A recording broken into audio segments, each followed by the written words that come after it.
т.е. единственото му лошо стихотворение, не му го харесват, не знаят къде да го сложат, не се оправят. На нас обаче ни харесва.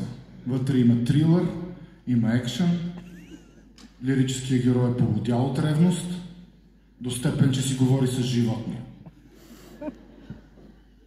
Маестро, казва се Ней, мисъл на нея.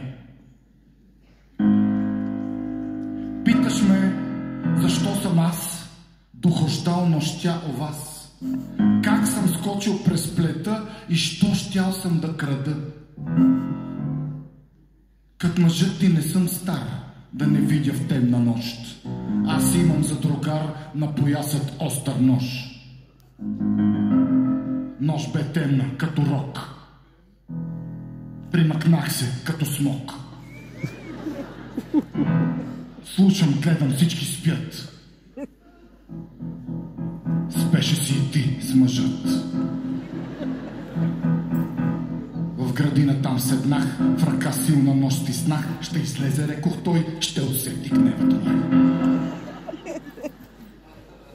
Гледам вкъщи свещ гори, вие спите.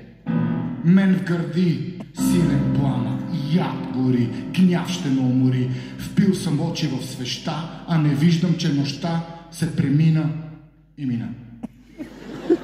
И зора се вече си пна.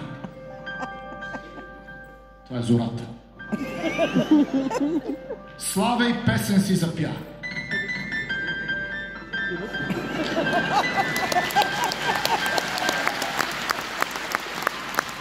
С радост среща той зора. На прозореца глава се показа и засмя.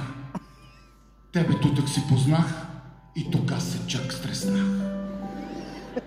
Друг път слава и оказах и през плета пак скукнах. Ето защо идвах аз в темна нощ и грозен час. Ще умре един от нас. Или мъжът ти, или аз.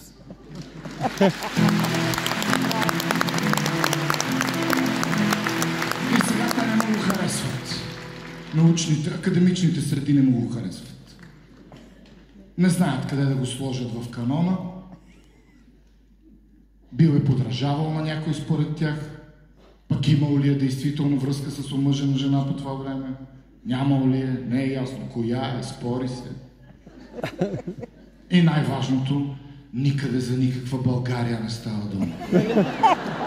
За никаква родина, голямата му любов. Изхвърлена въгъла.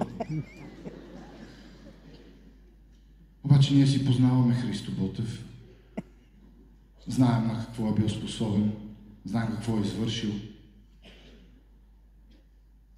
И аз си мисля, че на тая мъже и се измъкнал на косъм.